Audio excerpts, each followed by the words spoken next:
Hello पिलामने तुमको स्वागत जनाऊँ mister Girish education hub को। तो आज भिडियो आम आलोचना करवा तुम दशम श्रेणी साहित्य बहीर द्वितीय पद्य जहाँकि अच्छी भीमंक सिंहनाद रड़ी। यही भिडियो आम आलोचना करवा कि भीमंक सिंहनाद रड़ी प्रीवियस क्वेश्चन सहित परीक्षा उपयोगी प्रश्न गुड़ी आम आलोचना करवा। देख एठारे तुम मानकर काम होची एठारे मु आंसर तुम मानकु कहवा पूर्व तुम माने निजे वीडियो को पॉज करके कमेंट करिवो। तो लेट स्टार्ट। आहुरी तुम मैंने कमेंट करिवो जे कार 10 रु 10 रहा, कार 20 रु 20, कार 30 रु 30, कार 50 रु 50 रहा से माने कमेंट करिवो। तो चलो वीडियो को स्टार्ट करवा। देखो तुम मानकर प्रथम क्वेश्चन एठे देइछि शिवंक ठारू सिंहनाद मागिबा पई प्रथमे के कहिथिले। ए तमरो रिसेंटली एग्जाम 2026 रे जो परीक्षा आइथिला सेथिरो एटा प्रश्नटा पड़िछि। कोन शिवंक ठारू सिंहनाद मागिबा पई प्रथमे के कहिथिले। यार ऑप्शन ए होउची गोविंद, ऑप्शन बी होउची युधिष्ठिर, ऑप्शन सी होउची जगन्नाथ, ऑप्शन डी होउची सहदेव। यार राइट आंसर होउची ऑप्शन डी सहदेव। तुम परवर्ती क्वेश्चन होउची भीम केउ दैत्य को मारी शिवं को सहायता करथिले। एटा भी तुम 2026 एनुअल एग्जाम रे पढ़िथिला। भीम केउ दैत्य को मारी शिवं को सहायता करथिले। ऑप्शन ए होउची अश्लेष कुमार, ऑप्शन बी होउची अश्लेषण, ऑप्शन सी होउची अश्लेषा, ऑप्शन डी होउची अश्लेषय। तार राइट आंसर होउची अश्लेषा दैत्य कुमारी शिवं को सहायता करिथिले। तुम मानकर परवर्ती क्वेश्चन होउची आबर रड़िए सहिले दुर्योधन कौन हेबो बोली लक्ष्मी कहिसंती। एही प्रश्नटी तुमरो 2025 एनुअल एग्जाम रे पढ़िथिला। आबर रड़िए सहिले दुर्योधन कौन हेबे बोली लक्ष्मी कहिसंती। ऑप्शन ए होउची अमर, ऑप्शन बी होउची अजर, ऑप्शन सी होउची अजराम्बर, ऑप्शन डी होउची मृत्युंजय। तार राइट आंसर होउची ऑप्शन सी अजराम्बर। तुम मानकर परवर्ती प्रश्न होउची भीम काहांकु सिंहनाद मागी थिले। ऑप्शन ए होउची काशीनाथंकु, ऑप्शन बी होउची जगन्नाथंकु, ऑप्शन सी होउची विश्वनाथंकु, ऑप्शन डी होउची लोकनाथंकु। तार राइट आंसर होउची ऑप्शन सी विश्वनाथंकु। परवर्ती क्वेश्चन होउची शत्रु केउठारे बलपूर्वक प्रवेश कले ध्वंस होइजिबो बोली पठित कविता भीमंक सिंहनाद रड़ी रे कुहा जायछि। तार राइट ऑप्शन होउची व्यास सरोवर रे, दुर्ग मध्य रे, ऋष्यमुख पर्वत रे, गभस्तिमान द्वीप रे। तार राइट आंसर होउची ऑप्शन ए व्यास सरोवर रे। तमरा परवर्ती क्वेश्चन होउची सपत सागर मध्य किए अंतर्भुक्त नुहे। यही क्वेश्चन तुम 2024 एनुअल एग्जाम रे पढ़िथिला। तो यार ऑप्शन होउची ऑप्शन ए होउची दधि, ऑप्शन बी होउची दुग्ध, ऑप्शन सी होउची घृत, ऑप्शन डी होउची शर्करा। तो यार राइट आंसर होउची पिले माने ऑप्शन डी शर्करा। तुम मानकर परवर्ती क्वेश्चन होउची लक्ष्मी काहींकी दुर्योधन को छाड़ी पळाइले। लक्ष्मी काहींकी दुर्योधन को छाड़ी पळाइले।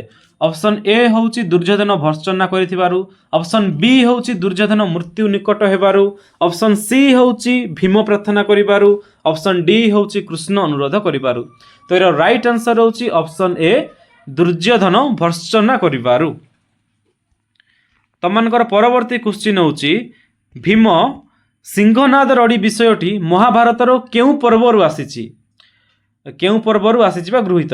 ऑप्शन ए होउची गदा पर्व, ऑप्शन बी होउची वन पर्व, ऑप्शन सी होउची विराट पर्व, ऑप्शन डी होउची भीष्म पर्व। तो यार राइट आंसर होउची ऑप्शन ए गदा पर्व। परवर्ती क्वेश्चन होउची श्रीकृष्ण सहदेवं को केउ संबोधन करी बुद्धि हराइलु बोली प्रश्न करिथिले। ऑप्शन ए होउची वीर, ऑप्शन सी बी होउची सखा, ऑप्शन सी होउची मंत्री, ऑप्शन डी होउची पंडित। तार राइट आंसर होउची ऑप्शन सी मंत्री। परवर्ती क्वेश्चन होउची भीमंक द्वितीय रड़ी रे छड़ लक्ष योजन आकाश रे किए कंपिला बोली कविता रे वर्णित होइची।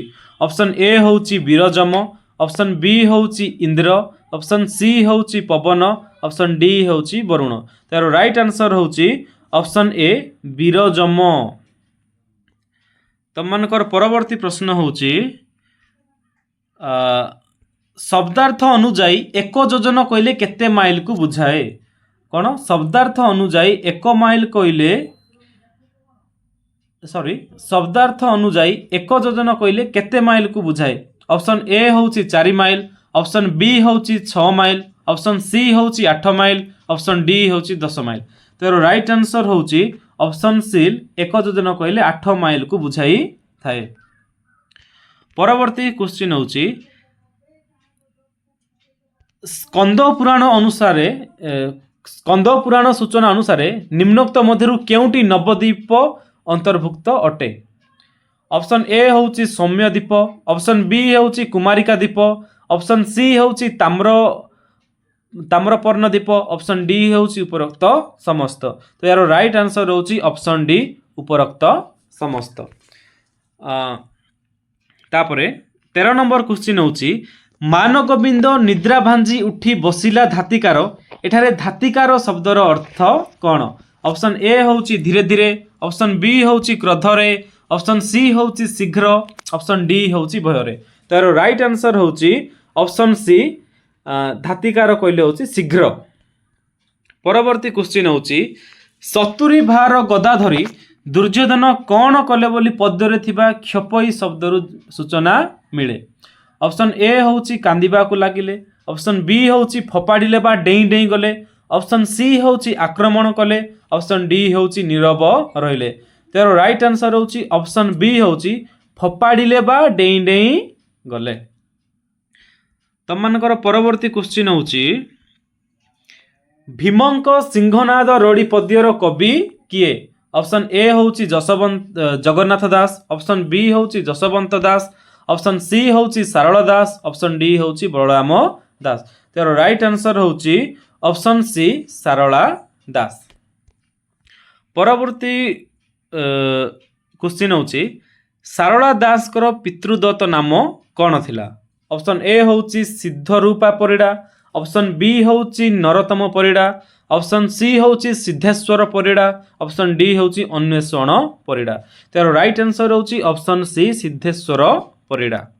परवर्ती क्वेश्चन होची सारला दास केउ देवी को आराधना करी अपूर्व कवित्व प्राप्त हेइथिले तो यार ऑप्शन ए होची बांकीर चर्चिका ऑप्शन बी होची जाजपुर बिरजा ऑप्शन सी होची महांगार चंडिका ऑप्शन डी होची झंकणर सारला तो यार राइट आंसर होची ऑप्शन डी झंकड़र सारला।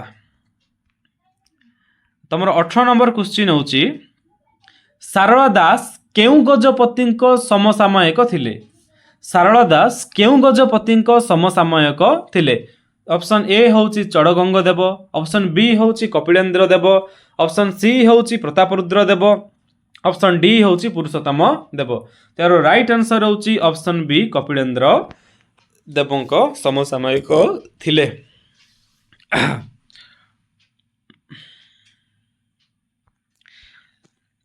तमर परवर्ती क्वेश्चन होची सारला दास केउ कवि रूपे ओडिशा रे परिचित ऑप्शन ए होची उद्र जातीयतार कवि ऑप्शन बी होची माटीर महाकवि ऑप्शन सी होची आदि कवि ऑप्शन डी होची सबुगुड़िक त्यार राइट आंसर होची ऑप्शन डी सबुगुड़िक आदि कवि ना रे भी उग्र जातीयतार कवि माटीर महाकवि भाव में मध्य से परिचित। परवर्ती क्वेश्चन होची निम्नोक्त केउटी सारला दास को रचित काव्य चंडीपुराण महाभारत बिलंका रामायण सबुगुड़िक त्यार राइट आंसर होची ऑप्शन डी सबुगुड़िक। अच्छा तुम मैंने कमेंट कल कहार 20 रु 20 आसला हाँ कमेंट करो कहीं कहीं हाँ कमेंट करो आगको जीवा अच्छा कमेंट कर हो ठीक अच्छी। परवर्ती क्वेश्चन होची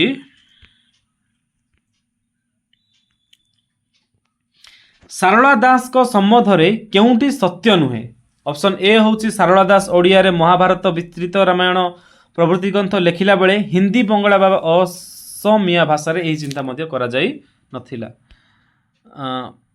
तापर ऑप्शन बी होची ओडिशार भूगोल धर्मपीठ नद नदी और किंवदंतीर रूप पाई तांको महाभारत होईची ओडिया जातिर आत्म परिचितर मूल्य ग्रंथ। ऑप्शन सी होची उग्र जातीयता बोधर से प्रथम रूपकार। ऑप्शन डी होची श्री चैतन्य को तांको अति बड़ी मान्यता रे भूषित करथिले तार राइट आंसर होची ऑप्शन डी श्री चैतन्य को ତାଙ୍କୁ ଅତି ବଡ଼ି ମାନ୍ୟତାରେ ଭୂଷିତ କରିଥିଲେ। ଏଇଟା ତାଙ୍କର ଶାରଳା ଦାସଙ୍କ ସମ୍ବନ୍ଧରେ ସତ୍ୟଟା ନୁହେଁ। ମୋର 22 ନମ୍ବର କ୍ୱେଶ୍ଚିନ୍ ହେଉଛି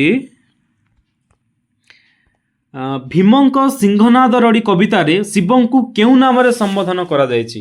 ଅପସନ୍ ଏ ହେଉଛି ତ୍ରିପୁରାରୀ, ଅପସନ୍ ବି ହେଉଛି ପଶୁପତି, ଅପସନ୍ ସି ହେଉଛି ତ୍ରିଲୋଚନ, ଅପସନ୍ ଡି ହେଉଛି ସବୁଗୁଡ଼ିକ। ତାର ରାଇଟ୍ ଆନ୍ସର ହେଉଛି ଅପସନ୍ ଡି ସବୁଗୁଡ଼ିକ। ପରବର୍ତ୍ତୀ କ୍ୱେଶ୍ଚିନ୍ ହେଉଛି ଈଶ୍ୱର ବିଶ୍ୱନାଥ ଶୂଳପାଣି ବୋଲି କାହାକୁ କୁହାଯାଇଛି? ଶ୍ରୀକୃଷ୍ଣ, ଦୁର୍ଯ୍ୟୋଧନ, ମହାଦେବ, ଭୀମ। ତାର ରାଇଟ୍ ଆନ୍ସର ହେଉଛି ଅପସନ୍ ସି ମହାଦେବଙ୍କୁ କୁହାଯାଇଛି। ପରବର୍ତ୍ତୀ କ୍ୱେଶ୍ଚିନ୍ ହେଉଛି ଭୀମଙ୍କ ସିଂହନାଦ ରଡ଼ି କବିତାରେ କୁହାଯାଇଥିବା ମାନଗୋବିନ୍ଦ କିଏ? ଅପସନ୍ ଏ ହେଉଛି ଭୀମ, ଅପସନ୍ ବି ହେଉଛି ସହଦେବ, ଅପସନ୍ ସି ହେଉଛି ଦୁର୍ଯ୍ୟୋଧନ, ଅପସନ୍ ଡି ହେଉଛି ମହାଦେବ। ତାର ରାଇଟ୍ ଆନ୍ସର ହେଉଛି ଅପସନ୍ ନମ୍ବର ସି ଦୁର୍ଯ୍ୟୋଧନ। ଦୁର୍ଯ୍ୟୋଧନକୁ ମାନଗୋବିନ୍ଦ ବୋଲି କୁହାଯାଇଛି। ତାପରେ ଆମର 25 ନମ୍ବର କ୍ୱେଶ୍ଚିନ୍ ହେଉଛି ଭୀମଙ୍କ ସିଂହନାଦ ରଡ଼ି କବିତାରେ ବର୍ଣ୍ଣିତ ପବନ ସୁତ କିଏ?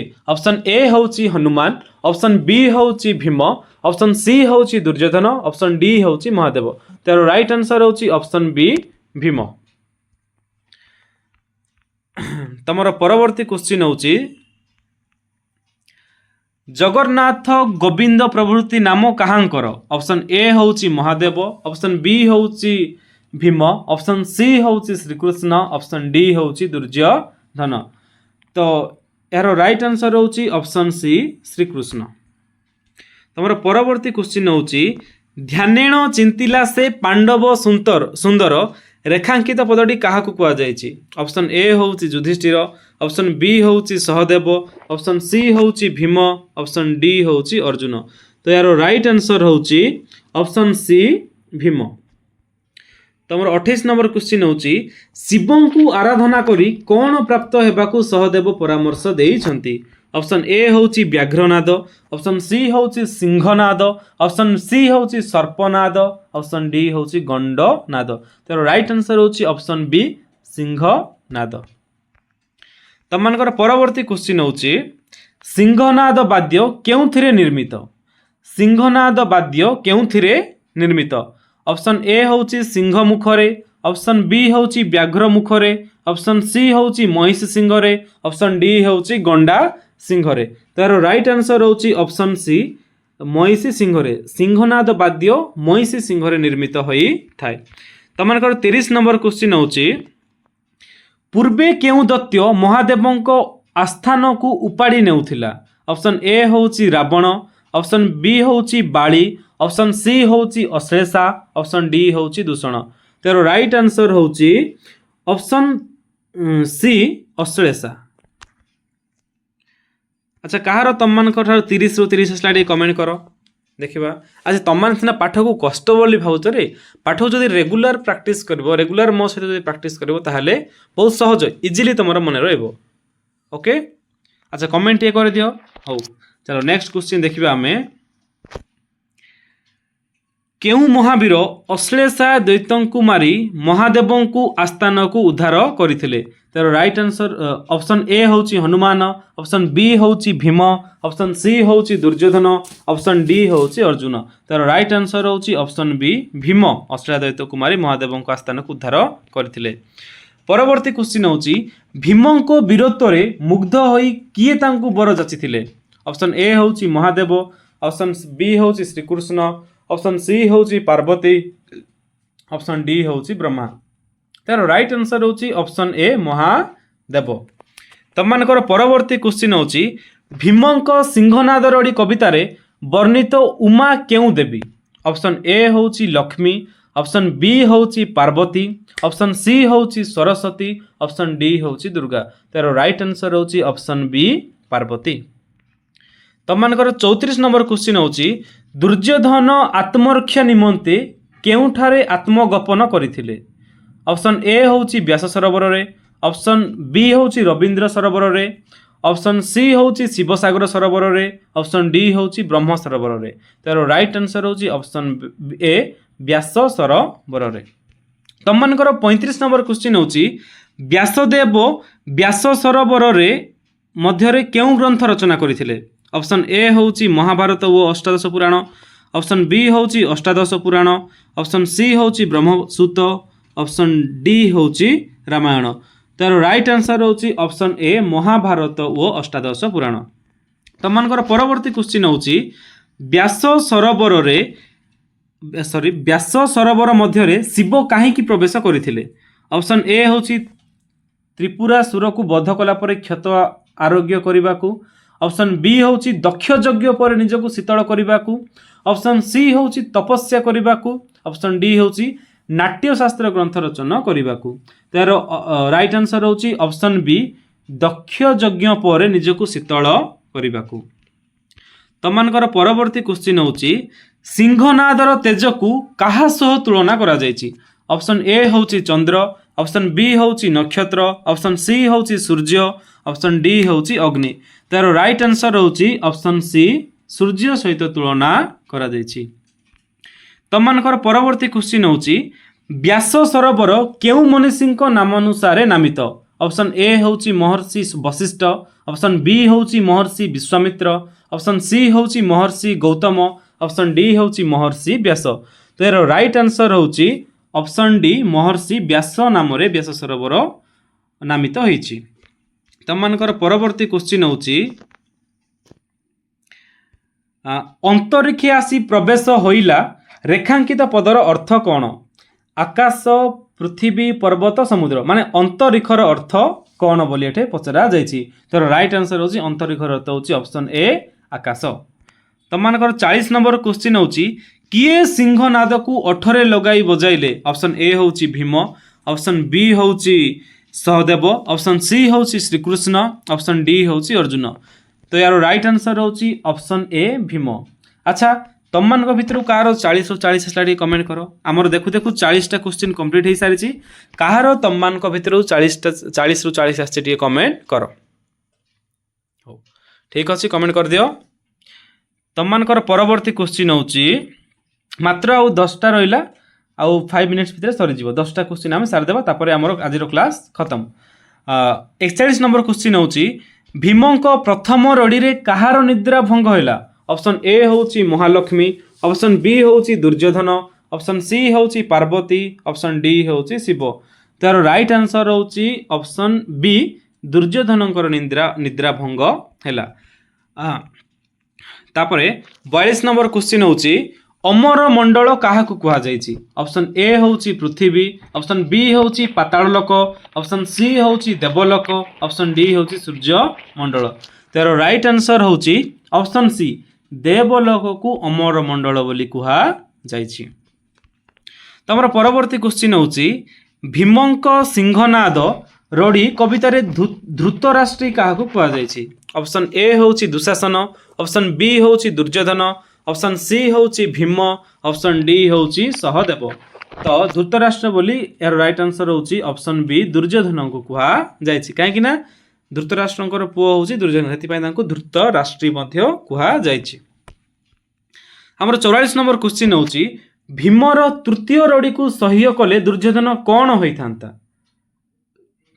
ଅପସନ୍ ଏ ହେଉଛି ଇନ୍ଦ୍ର, ଅପସନ୍ ବି ହେଉଛି ଚିରଞ୍ଜୀବୀ, ଅପସନ୍ ସି ହେଉଛି ଏକାଙ୍ଗ ଚକ୍ରବର୍ତ୍ତୀ, ଅପସନ୍ ଡି ହେଉଛି ସମ୍ରାଟ। ତାର ରାଇଟ୍ ଆନ୍ସର ହେଉଛି ଅପସନ୍ ବି ଚିରଞ୍ଜୀବୀ ହେଇଥାନ୍ତା। 45 ନମ୍ବର କ୍ୱେଶ୍ଚିନ୍ ହେଉଛି କ୍ରୋଧରେ ଥରୁଥିବା ଦୁର୍ଯ୍ୟୋଧନକୁ କବି କାହା ସହ ତୁଳନା କରିଛନ୍ତି? ଅପସନ୍ ଏ ହେଉଛି ଅଶ୍ୱତ୍ଥ ପତ୍ର, ଅପସନ୍ ବି ହେଉଛି ବେଲପତ୍ର, ଅପସନ୍ ସି ହେଉଛି କଦଳୀପତ୍ର, ଅପସନ୍ ଡି ହେଉଛି ବରପତ୍ର। ତ ଏହାର ରାଇଟ୍ ଆନ୍ସର ହେଉଛି ଅପସନ୍ ସି କଦଳୀପତ୍ର ସହ ତୁଳନା କରିଛନ୍ତି। ଆଚ୍ଛା, ଲକ୍ଷ୍ମୀ ଦୁର୍ଯ୍ୟୋଧନଙ୍କ ସ୍କନ୍ଧରେ ବିରାଜମାନ ହେତୁ ଦୁର୍ଯ୍ୟୋଧନଙ୍କୁ କ'ଣ କୁହାଯାଏ? ଅପସନ୍ ଏ ହେଉଛି ଅଙ୍ଗାର ପନଗ, ଅପସନ୍ ବି ହେଉଛି ପନଗ ନାରାୟଣ, ଅପସନ୍ ସି ହେଉଛି ପନଗାସନ, ଅପସନ୍ ଡି ହେଉଛି ପନଗ କୁମାର। ତ ଏହାର ରାଇଟ୍ ଆନ୍ସର ହେଉଛି ଅପସନ୍ ବି ପନଗ ପରାଣ ବୋଲି କୁହାଯାଏ। ଦୁର୍ଯ୍ୟୋଧନଙ୍କୁ ପନଗ ନାରାୟଣ ବୋଲି ମଧ୍ୟ କୁହାଯାଏ। ଆମର 47 ନମ୍ବର କ୍ୱେଶ୍ଚିନ୍ ହେଉଛି ଦୁର୍ଯ୍ୟୋଧନ ପଦପାତରେ କ'ଣ ଫୁଟୁଥିଲା ବୋଲି ସାରଳା ମହାଭାରତରେ ବର୍ଣ୍ଣିତ ହେଇଛି?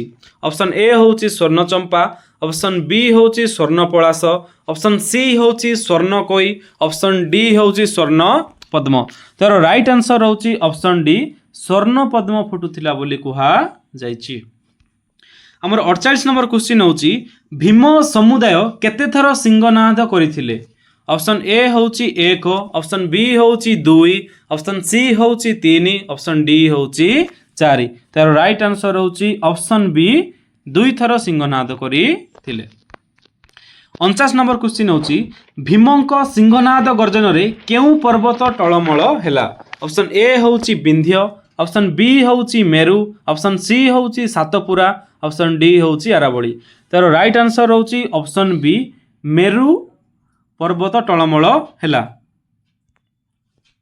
तो तमानकर लास्ट क्वेश्चन होची सिंहनाद शब्द रे किए थरी उठिला। ऑप्शन ए होची अनंतनाग, ऑप्शन बी होची गरुड़, ऑप्शन सी होची ब्रह्मलोक, ऑप्शन डी होची विष्णुलोक।